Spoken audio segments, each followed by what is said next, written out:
রুমে ঢুকে দরজা বন্ধ হওয়ার শব্দটা যেন চারদিকের নীরবতা আরও ঘন করে তুলল। নরম লাইট জ্বলে উঠতেই ঘরটা যেন একদম আলাদা জগতে রূপ নিল। পর্দা টানা জানালা, একপাশে সাজানো সোফা, আর মাঝখানে একটা বড় বিছানা। নাদিয়া জানালার পাশে গিয়ে দাঁড়াল। হাত দিয়ে পর্দা সরিয়ে বাইরে তাকাল। ঢাকা শহরের সকালের আলো আস্তে আস্তে ছড়িয়ে পড়ছে, কিন্তু তার চোখে ছিল ভিন্ন ঝিলিক। রাত তখন ঠিক 10টা। চট্টগ্রামের বাস টার্মিনালে মানুষজন ভিড় করছে, প্রত্যেকেরই গন্তব্য আলাদা। সেই ভিড়ের ভেতর থেকে দুইজন চেনা মুখ একসাথে এগিয়ে গেল ঢাকাগামী এসি বাসের দিকে। জিসান আর নাদিয়া। তাদের পরিচয় অনেক পুরনো, বিশ্ববিদ্যালয়ের সহপাঠী। ক্লাসের গ্রুপ প্রেজেন্টেশন, লাইব্রেরিতে একসাথে বসা, ক্যান্টিনে চায়ের আড্ডা, এই সব কিছু একসময় তাদের বন্ধুত্বকে খুব কাছাকাছি নিয়ে এসেছিল। কিন্তু পড়াশোনা শেষ হবার পর দুজনেই ব্যস্ত হয়ে পড়েছিল নিজ নিজ ক্যারিয়ারে। যোগাযোগ কমে আসতে আসতে একসময় পুরোপুরিই বন্ধ হয়ে গিয়েছিল। হঠাৎ করেই এক অফিসিয়াল ট্রেনিংয়ের জন্য চট্টগ্রামে আসতে হয়েছিল নাদিয়াকে। আর সেখানেই কাকতালীয়ভাবে দেখা হয়ে গেল জিসানের সাথে। প্রথম দিনের সেই আকস্মিক সাক্ষাৎটা কেমন যেন মনের ভেতর লুকানো আবেগকে জাগিয়ে দিল। 3 দিনের প্রশিক্ষণ কেটে গেল দুজনের হাসি, কথা আর স্মৃতিচারণায়। আর তৃতীয় দিনের রাতে তারা সিদ্ধান্ত নিল একসাথে ঢাকায় ফিরে যাবে। বাসে উঠে জিসান আর নাদিয়া বসল একদম শেষের সিটে। সিটটা খানিকটা আড়াল দেয়, পেছনে আর কেউ নেই, জানালার পাশে মোটা পর্দা ঝুলছে। ভেতরে নরম আলো, চারদিকে শীতল এসির হাওয়া। বাইরে গভীর রাতের অন্ধকার। নাদিয়া জানালার বাইরে তাকিয়ে মৃদু হেসে বলল, অদ্ভুত না? এতদিন পর হঠাৎ দেখা, আর এখন আবার একসাথে এমন কাছে বসা। জিসান নীরবে তার হাত চেপে ধরল। আঙুলের ভেতর দিয়ে উষ্ণতা ছড়িয়ে গেল। কাছে এসেছি তো, এবার আর দূরত্ব রাখার কোনো মানে হয় না, জিসান বল ধীরে। নাদিয়ার গাল লাল হয়ে উঠল। সে চোখ নামিয়ে নিল, কিন্তু হাত ছাড়াল না। ভেতরে যেন অচেনা কাঁপুনি বাজতে লাগল। বাস তখন ধীরে ধীরে রওনা দিল। চাকার ঘর্ষণে হালকা কম্পনে চারপাশ নিস্তব্ধ হয়ে এল। যাত্রীরা একে একে ঘুমিয়ে পড়ছে। আলো আরো ম্লান হল। এই নীরবতার মধ্যে জিসান মাথা রাখল নাদিয়ার কাঁধে। আমাদের মাঝে এতদিন দূরত্ব ছিল কেন জানো? জিসানের কণ্ঠস্বর ভাঙা, আবেগে ভেজা। নাদিয়া চোখ বুজে ফিসফিস করে বলল, তুমি চাইলে তো একটা চিঠি লিখতে পারতে। আমি অপেক্ষা করেছিলাম। তার কণ্ঠে জমে থাকা অভিমান স্পষ্ট। সেই অভিমান শুনে জিসান আর স্থির থাকতে পারল না। সে আস্তে মুখ ঘুরিয়ে নাদিয়ার গালের কাছে এগিয়ে গেল। ঠান্ডা স্পর্শে নাদিয়ার শরীর কেঁপে উঠল। তার বুকের ভেতর যেন ঢেউ খেলতে লাগল। জানালার ফাঁক দিয়ে হঠাৎ একটা লাল রাস্তার আলো এসে পড়ল তাদের মুখে। আলোধারীর খেলার মধ্যে দুজনের দূরত্ব মিলিয়ে গেল এক মুহূর্তে। নিঃশ্বাস ঘন হয়ে উঠল, সময় থমকে গেল। নাদিয়ার ঠোঁটে হালকা কাঁপন, চোখ নামিয়ে রাখলেও গোপন টানটা লুকানো গেল না। জিসান ফিসফিস করে বলল, আজ চাই শুধু এই পথটা শেষ না হোক। নাদিয়া হেসে মাথা রাখল তার কাঁধে। আমিও চাই যেন এই রাতটা থেমে যায়। তাদের হাত একে অপরের আঙুলে গাঁথা হয়ে গেল। দুজনেই কিছুক্ষণ নিঃশব্দে বসে থাকল। শুধু হৃদস্পন্দনের শব্দ মিশে যাচ্ছিল চারপাশের নিস্তব্ধতার সঙ্গে। বাস মাঝে মাঝে হালকা ঝাঁকুনি দিচ্ছিল।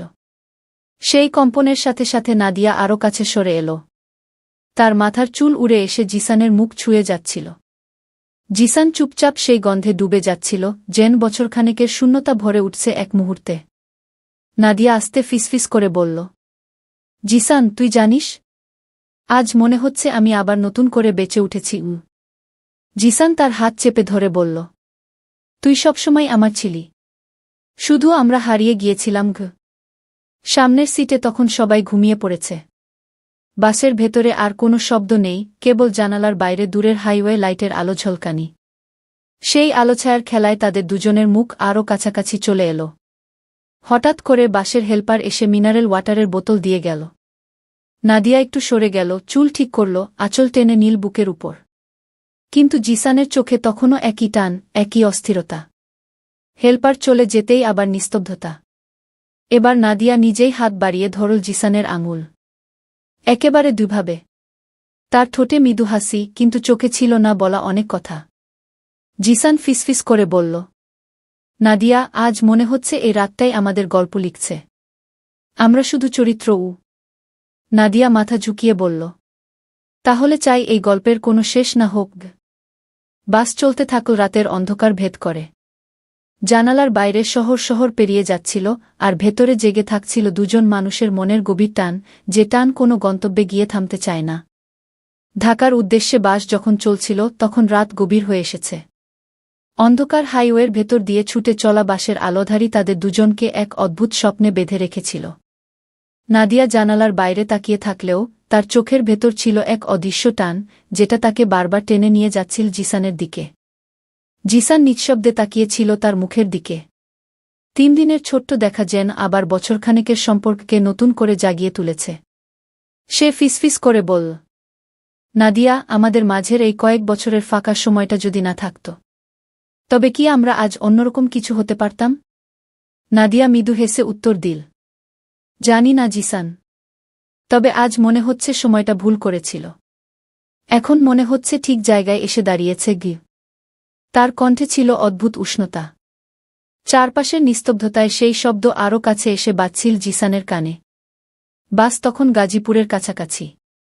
মাঝপথে এক যাত্রী নেমে গেল, সিটগুলো আরও ফাঁকা হয়ে গেল। ভেতরের আলো ম্লান হল। এই নির্জনতায় নাদিয়া আরেকটু কাছে সরে এল। তার আঁচল হালকা করে পিছলে পড়ল কাঁধ থেকে। জিসান হাত বাড়িয়ে সেটি ঠিক করে দিল। দুজনের চোখ এক মুহূর্তের জন্য আটকে গেল। সেই চোখের ভাষা বলছিল হাজার অজানা কথা। জিসান তার হাতটা শক্ত করে ধরে রাখল। তুই জানিস, আমি কখনো কাউকে বলতে পারিনি, কিন্তু তোর জন্য আমি অনেকবার অপেক্ষা করেছি। শুধু একটা খবরের জন্য।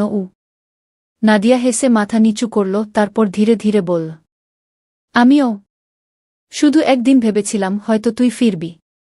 আজ মনে হচ্ছে সত্যিই ফিরে এসেছিস গো।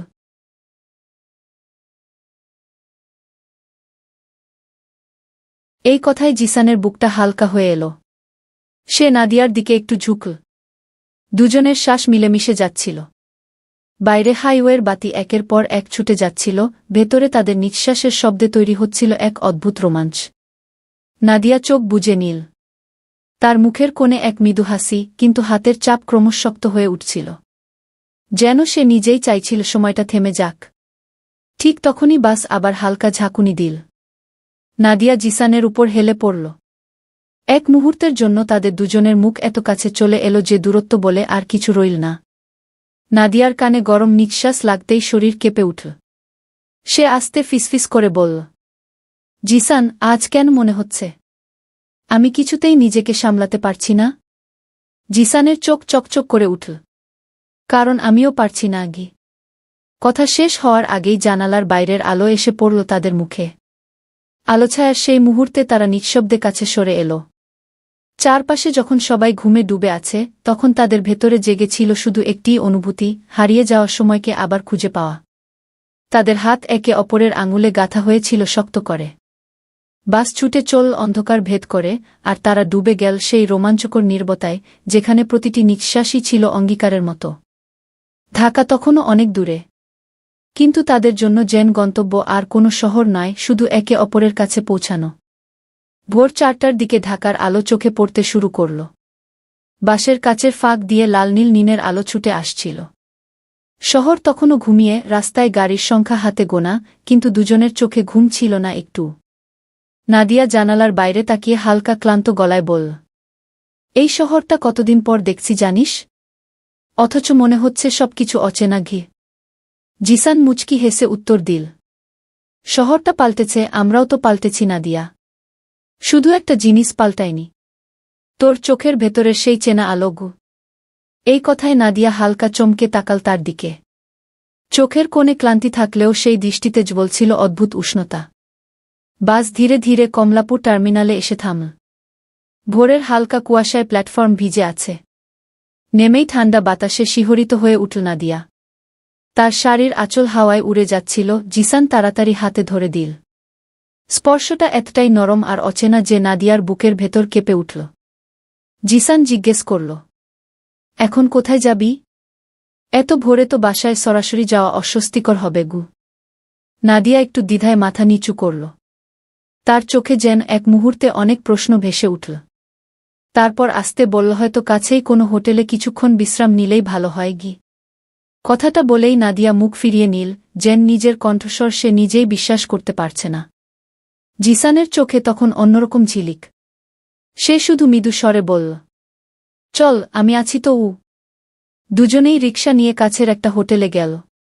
লবিতে ঢুকতেই নরম আলো, ফাঁকা চেয়ার আর নিস্তব্ধ পরিবেশ যেন তাদের আগমনের জন্যই অপেক্ষা করছিল। রিসেপশনে নাম লেখানোর সময় নাদিয়ার বুক ধকধক করে উঠছিল। তার আঙুল কাঁপছিল হালকা। কক্ষের দরজা খুলে ভেতরে ঢুকতেই নাদিয়া প্রথমে জানালার পাশে গিয়ে দাঁড়াল। বাইরে ঢাকা শহরের ফাঁকা রাস্তা, দূরে ভোরের আলো ধীরে ধীরে ছড়িয়ে পড়ছে। সে নিজের আঁচল শক্ত করে টেনে নীল বুকে, যেন ভেতরের কাঁপুনি আড়াল করতে চাইছে। জিসান পেছন থেকে আসতে বলল, এত দূরে সরে দাঁড়াস কেন নাদিয়া? তুই কি জানিস 3 দিনে আমি আবার কেমন করে তোকে হারিয়ে ফেলতে ভয় পাচ্ছি? নাদিয়া ঘুরে তাকাল। তার চোখে জল চিকচিক করছে, ঠোঁটে মৃদু হাসি। সে আস্তে আস্তে কয়েক কদম এগিয়ে এল। তাদের মাঝের দূরত্ব কমে এলো এক এক করে। জিসান হাত বাড়িয়ে নাদিয়ার কপালের চুল সরিয়ে দিল। সেই স্পর্শে নাদিয়ার শরীর কেঁপে উঠল। তার ঠোঁট কাঁপল সামান্য, কিন্তু সে পেছনে সরে গেল না। বরং চোখ বুজে মাথা নিচু করে দিল। চারপাশ নিস্তব্ধ। জানালার বাইরে ভোরের আলো ছড়িয়ে পড়ছে, আর ভেতরে অদ্ভুত এক টান দুজনকে আরও কাছে টেনে আনছে। নাদিয়া ফিসফিস করে বলল, জিসান, আজ মনে হচ্ছে আমার সব হারানোর ভয় মুছে যাচ্ছে। জিসান তার হাত শক্ত করে ধরে উত্তর দিল, হারাবি না নাদিয়া, তুই আমার কাছেই থাকবি। তাদের চোখ একে অপরের চোখে আটকে গেল। নিঃশ্বাস ঘন হয়ে উঠল, সময় থমকে গেল এক মুহূর্তের জন্য। বাইরে ভোর জেগে উঠছে, আর ভেতরে জেগে উঠছে বহু বছরের চেপে রাখা আবেগ, অচেনা এক রোমাঞ্চ।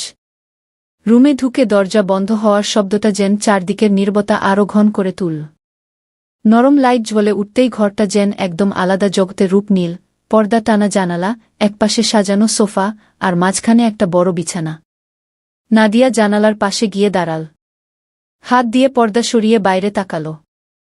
ঢাকা শহরের সকালের আলো আস্তে আস্তে ছড়িয়ে পড়ছে, কিন্তু তার চোখে ছিল ভিন্ন ঝিলিক। জিসান দরজা বন্ধ করে কিছুক্ষণ দাঁড়িয়ে শুধু তাকিয়েই রইল তার দিকে। এত বছর পর নাদিয়াকে এত কাছ থেকে দেখা, আর তাতেও এই ভোরের আলোয়, সে যেন বিশ্বাসই করতে পারছিল না। নাদিয়া কি? জিসানের কণ্ঠে অদ্ভুত কাঁপুনি। নাদিয়া ধীরে ঘুরে তাকাল।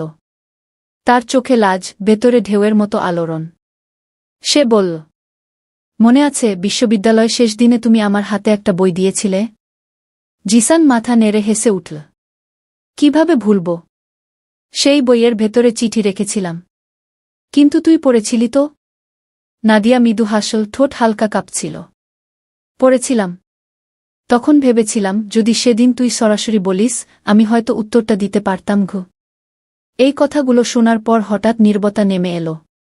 দুজনেই চুপচাপ একে অপরকে তাকিয়ে দেখছিল। যেন আটকে রাখা সব কথা এক মুহূর্তে ভেসে উঠছে চোখে।